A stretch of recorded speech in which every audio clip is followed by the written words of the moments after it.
Hello friends, my name is Rohit Pilani और आज हम लोग बात करेंगे एक ऐसी टेक्निक के बारे में जो हम सभी को पता तो है बट हम में से काफी लोग उसे फॉलो नहीं करते।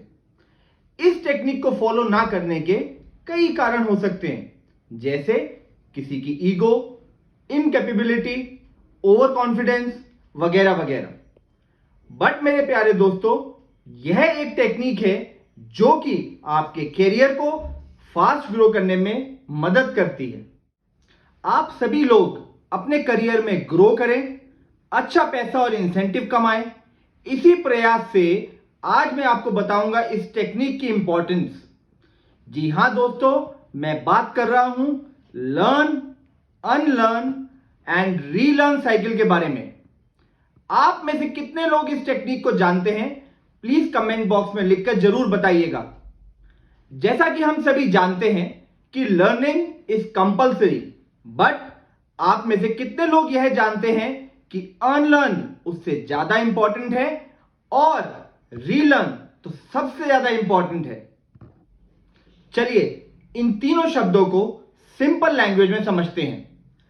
लर्न, हम सभी यह जानते हैं, किसी भी नॉलेज या स्किल को पढ़ के या एक्सपीरियंस से या किसी के द्वारा सीखना, इसे कहते हैं लर्न। दूसरा है अनलर्न, किसी भी ऐसी नॉलेज को या फिर एक्सपीरियंस को अपने दिमाग से निकाल देना और भूल जाना। और तीसरा है रीलर्न, किसी भी नॉलेज या एक्सपीरियंस को नए तरीके से सीखना। आज की दुनिया जिसमें हम सभी जी रहे हैं वह काफी फास्ट है और डायनामिक है। अगर हमको दुनिया की स्पीड को मैच करना है तो चेंज यानी परिवर्तन लाना बहुत जरूरी है। और चेंज होने के लिए सबसे जरूरी क्या है? आपका एटीट्यूड।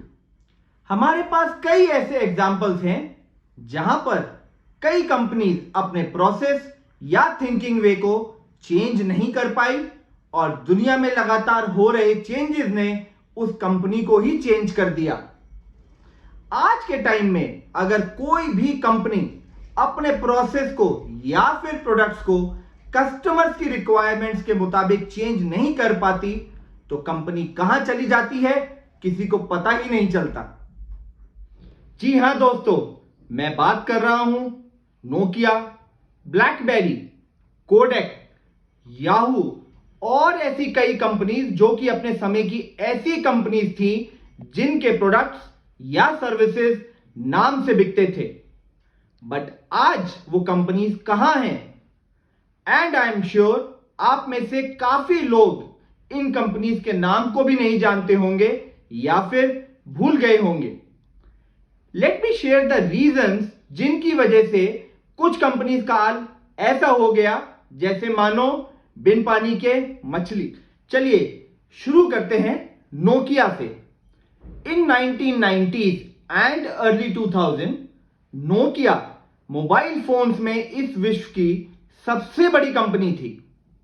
इंटरनेट आने के बाद मोबाइल कंपनीज ने समझना और काम करना शुरू कर दिया कि फ्यूचर में कैसे डाटा ट्रांसफर या फिर कम्युनिकेशन का मोड चेंज हो जाएगा। बट नोकिया उस टाइम भी सिर्फ अपने हार्डवेयर पर ही फोकस करती रही और नोकिया ने सॉफ्टवेयर पर फोकस करना जरूरी नहीं समझा।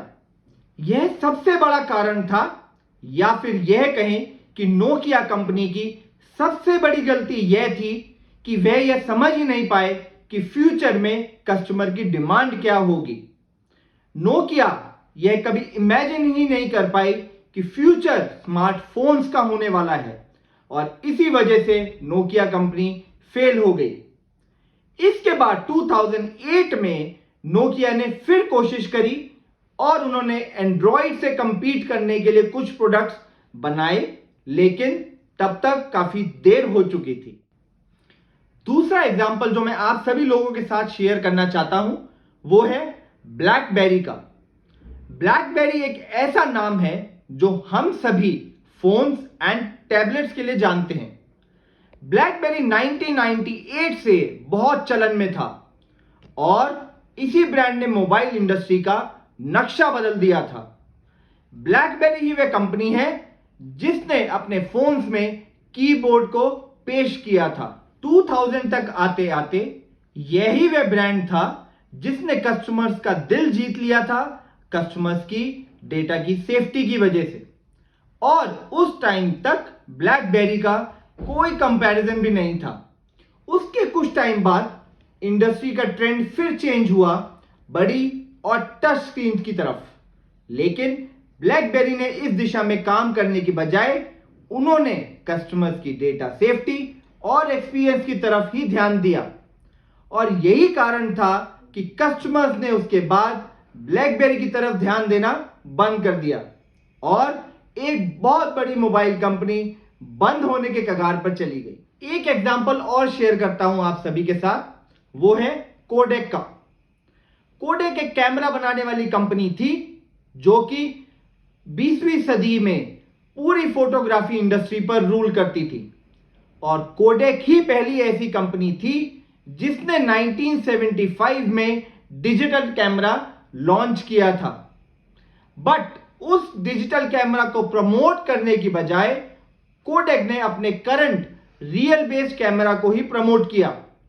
बट दोस्तों, मार्केट एक बार फिर शिफ्ट हुई डिजिटल कैमरास की तरफ और कोडेक हमेशा के लिए मार्केट से पीछे रह गई।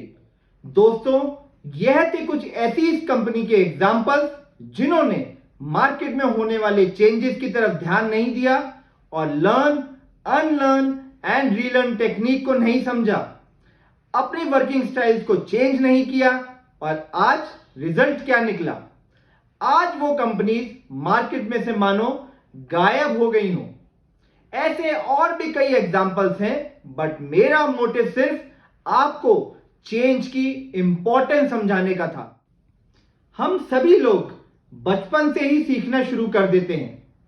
सबसे पहले घर पर अपने पेरेंट्स से सीखते हैं, फिर स्कूल्स एंड कॉलेजेस में अपने टीचर्स से सीखते हैं, और फिर जब नौकरी या बिजनेस करते हैं तो अपने तजुर्बे से सीखते हैं, जो कि जरूरी है अपनी लाइफ को स्मूथली चलाने के लिए। लेकिन जब हम जॉब चेंज करते हैं या बिजनेस चेंज करते हैं तो हमको अपनी पुरानी नॉलेज या सीख को भूलकर नए ऑफिस के कल्चर के हिसाब से सीखना पड़ता है, नए ऑफिस के हिसाब से काम करना पड़ता है। तो दोस्तों, यह एक कंटिन्यूअस साइकिल है जो कि चलती ही रहती है, और जो भी इस साइकिल को फॉलो करता है वो सक्सेसफुल हो जाता है। अदरवाइज उसका वही हाल होता है जो अभी हमने कुछ देर पहले कुछ कंपनीज के एग्जाम्पल से समझा। दोस्तों, पहले जमाने में यह लर्न, अनलर्न एंड रीलर्न की साइकिल शायद उतनी रेलेवेंट नहीं थी। पहले तो लोग वही करते थे जो वह करना चाहते थे। लेकिन आज इस कॉम्पिटिटिव वर्ल्ड में अगर हम अपनी तरक्की चाहते हैं तो यह साइकिल फॉलो करनी चाहिए और हमेशा नया सीखने या फिर से सीखने के लिए तैयार रहना चाहिए। चलिए, नेगेटिविटी बहुत हो गई, अब थोड़ी पॉजिटिव बात करते हैं। अब मैं आपको उन कंपनीज के बारे में बताता हूं जिन्होंने लर्न, अनलर्न एंड रीलर्न वाली स्ट्रैटेजी का यूज किया और आज वो किस मुकाम पर है। सबसे पहले बात करते हैं गूगल के बारे में। जी हां दोस्तों, मुझे नहीं पता आप में से कितने लोग गूगल की हिस्ट्री के बारे में जानते हैं।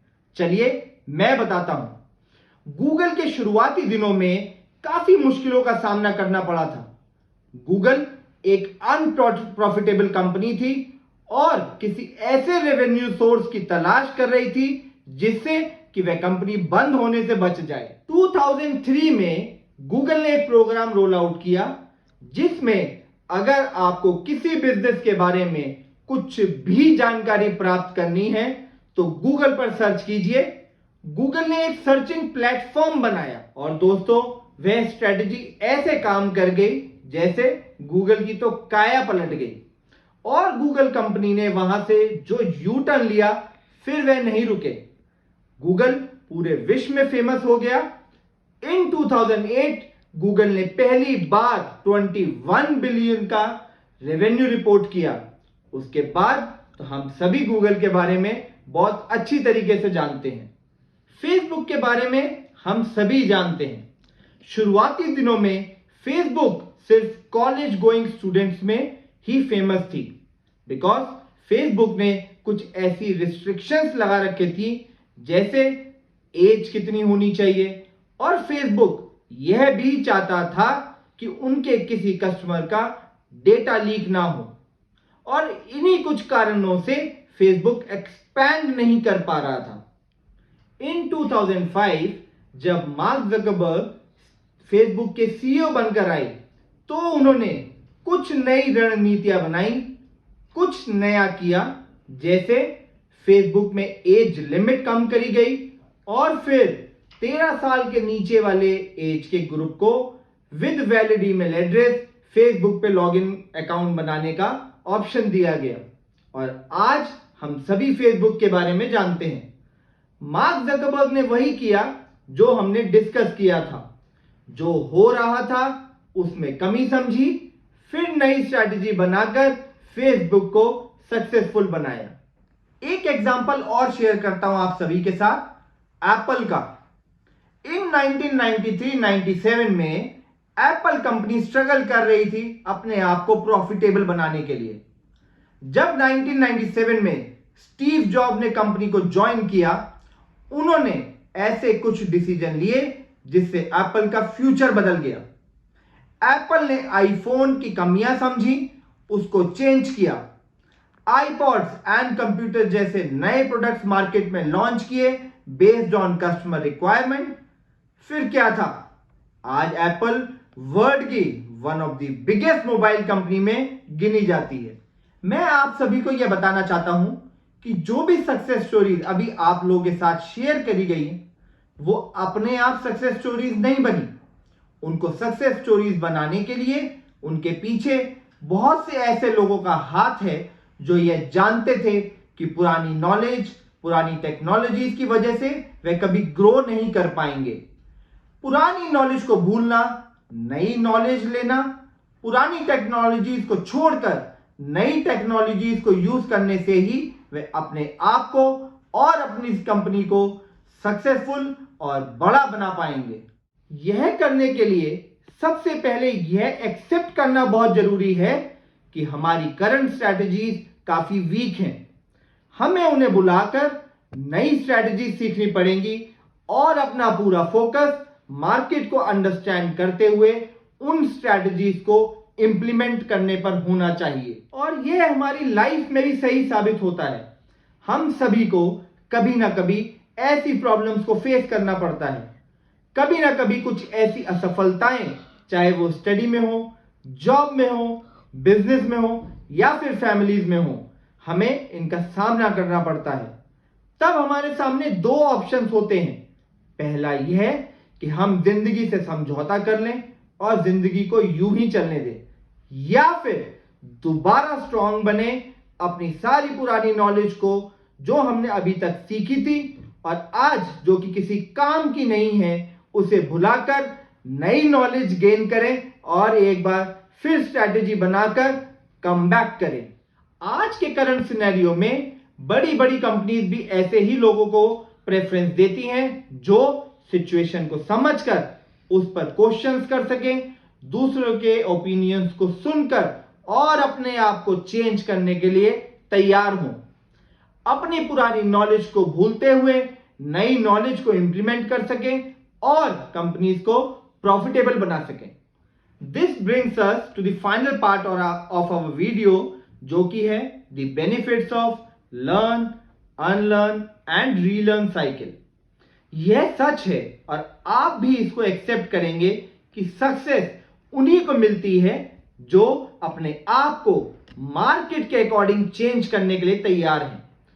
पहली बार कुछ सीखना एक बात है, लेकिन सीखी हुई नॉलेज को या एक्सपीरियंस को टेस्ट करना बहुत जरूरी है। जैसा हमने शुरू में डिस्कस किया था कि this world is very dynamic, और क्या हम इस वर्ल्ड के साथ चल रहे हैं यह पता लगाने के लिए हमें कंटिन्यूअसली लोगों से बात करते रहना चाहिए। हमारे कॉम्पिटिटर्स के ऊपर नजर रखनी चाहिए और कहीं ऐसा ना हो कि हमारे कॉम्पिटिटर हमसे आगे निकल जाएं और हम पीछे रह जाएं। जैसे हमारे घर पर रखे हुए सामान में अगर कुछ खराबी आती है तो पहले हम उसको ठीक कराने की कोशिश करते हैं, अदरवाइज रिप्लेस कर देते हैं।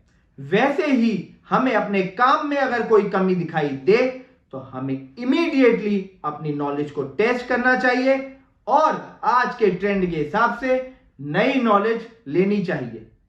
तो दोस्तों, यह थी कुछ ऐसी टिप्स जो कि आपकी मदद करेंगी इस टेक्निक को सीखने में, ग्रोथ करने में और अपने आप को सक्सेसफुल बनाने में। अगर आप में से किसी का भी कोई भी फीडबैक हो तो प्लीज कमेंट बॉक्स में जरूर बताइएगा। और अगर आपको यह वीडियो पसंद आई हो तो लाइक का बटन दबाकर अपने जानने वालों के साथ शेयर जरूर कीजिएगा और चैनल को सब्सक्राइब करना मत भूलिएगा। नेक्स्ट टाइम हम फिर मिलेंगे कुछ नई नॉलेज, कुछ नई स्ट्रैटेजीज के साथ। Till then, stay safe, stay healthy. Thank you very much.